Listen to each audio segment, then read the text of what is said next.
Hello everyone, అందరు ఎలా ఉన్నారు? బాగున్నారా? నేనైతే చాలా చాలా బాగున్నాను. ఈరోజు మీ అందరి కోసం వెరైటీగా చామగడ్డ ఆకులు ఉంటాయి కదా, ఆకులతోటి పొట్లాలు ఎలా చేయాలో చూపిస్తున్నాను. దానికి ముందే మనము శనగపప్పుని ఇలా నానబెట్టుకోవాలన్నమాట, ఒక 2 hours ముందు. ప్రాసెస్ అయితే చాలా ఈజీగా ఉంటుంది, టేస్ట్ అయితే సూపర్గా ఉంటుంది. ఏంటి తేజ వాయిస్ ఇలా అయింది అనుకుంటున్నారా? కొంచెం కోల్డ్ కాఫ్ అయింది, తనిష్క నుంచి నాకు వచ్చింది అనమాట.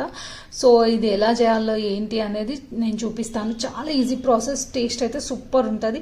ఖచ్చితంగా ట్రై చేయండి. ఫస్ట్ నానబెట్టిన శనగపప్పుని మిక్సీలోకి వేసుకోవాలి. దీన్ని ఒక్కొక్కరు ఒక్కొక్క వెరైటీలో చేస్తారనమాట. నేను ఏ వెరైటీలో చేస్తానో మీకు అదే చూపిస్తున్నాను.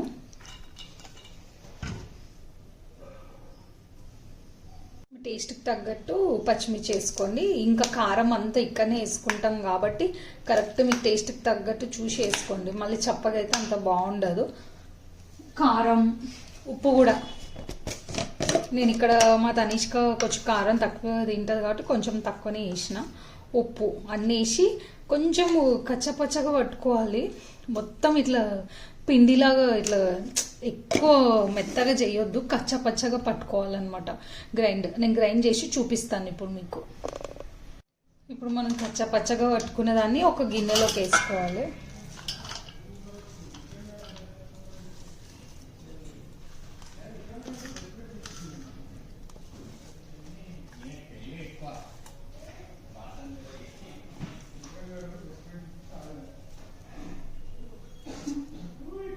మనం కొంచెం కరివేపాకు చిన్న చిన్న ముక్కలు చేసి వేసుకోండి.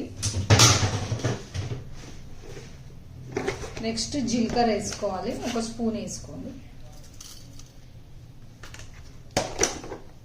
నెక్స్ట్ ధనియాలు కొంచెం వేసుకోండి. ధనియాలు పచ్చి ధనియాలు ఇవి. నెక్స్ట్ అల్లం వెల్లుల్లి పేస్ట్. కొత్తిమీర తీసుకోండి. కొత్తిమీర కొంచెం ఎక్కువనే తీసుకోండి, టేస్ట్ బాగుంటుంది.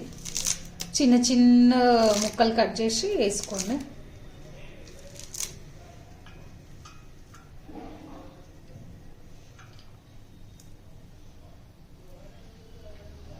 నెక్స్ట్ ఉల్లిపాయలు వేసుకోవాలి, చిన్న చిన్న కట్ చేసి మంచిగా మిక్స్ చేసేసుకోవాలి.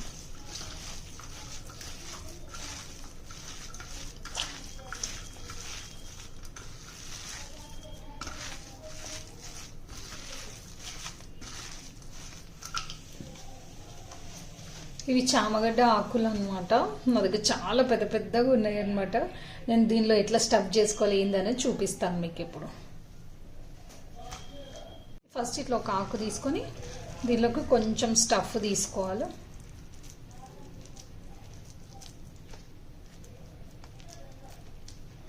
ఇలా పెట్టేసి ఆకుని మంచిగా క్లోజ్ చేయాలి.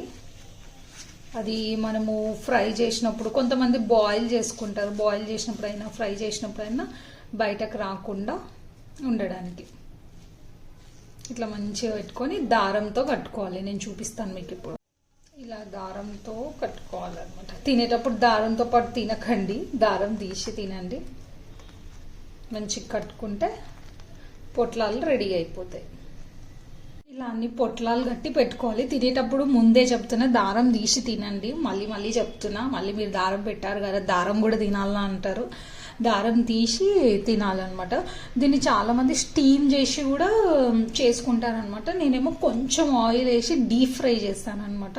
ఇది తినేటప్పుడు ఆకుతో పాటే తినాలన్నమాట మొత్తము. మళ్ళీ ఆకును ఓపెన్ చేసి లోపల ఉన్న స్టఫే తీసుకోవద్దు, ఆకుతో పాటే మొత్తం తినాలి. టేస్ట్ సూపర్గా ఉంటుంది అన్నంలోకి. ఒకసారి ట్రై చేయండి. నేను ఇప్పుడు ఆయిల్ డీప్ ఫ్రై చేసి చూపిస్తాను మీకు.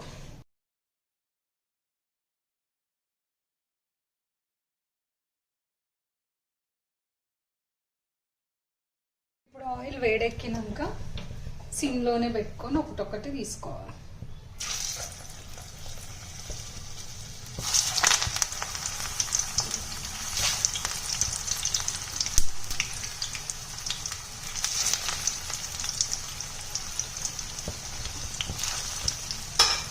ఒక సైడ్ ఫ్రై అయిన తర్వాత ఇంకో సైడ్కి తిప్పాలన్నమాట.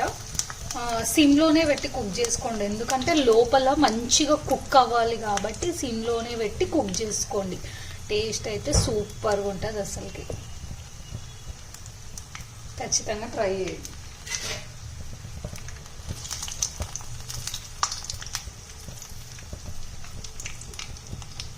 ఒక సైడ్ ఫ్రై అయిన తర్వాత ఇంకో సైడ్కి తిప్పుకోవాలి.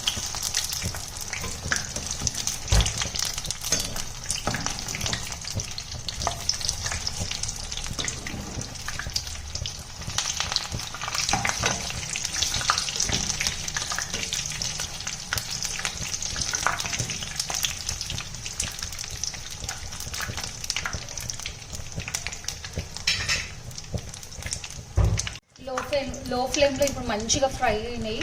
ఒక 5 minutes హై ఫ్లేమ్లో పెట్టేసేయండి. అలాగే నేను ఇప్పుడు ఆల్రెడీ హై ఫ్లేమ్లో పెట్టేశాను, ఇంకా తీసేసుకోవడమే.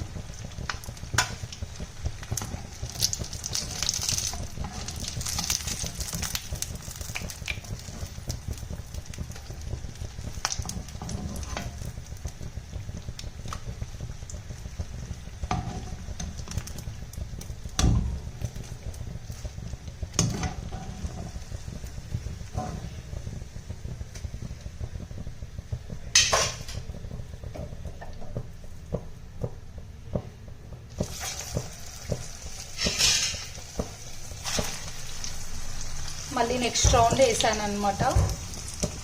రండి, ఫ్రై అయినవి ఇట్లా ఉంటాయన్నమాట. ఇంకా దారం తీసుకొని డైరెక్ట్ ఆకుతో పాటు తినేయడం అనమాట. టేస్ట్ అయితే సూపర్ ఉంటుంది అనమాట. ఒకసారి ట్రై చేసి చూడండి.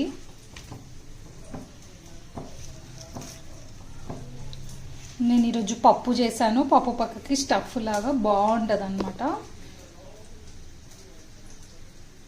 అంతే, వేడి వేడి ఇది ఏమంటారు, చామాకులది పొట్లాలు అంటారు, సారీ చామాకుల పొట్లాలది రెడీ అయిపోయింది. చూడండి ఎంత ఎమ్మిగా ఉంది, చూడడానికి అట్లా ఉంటుంది కానీ టేస్ట్ అయితే సూపర్ ఉంటుంది.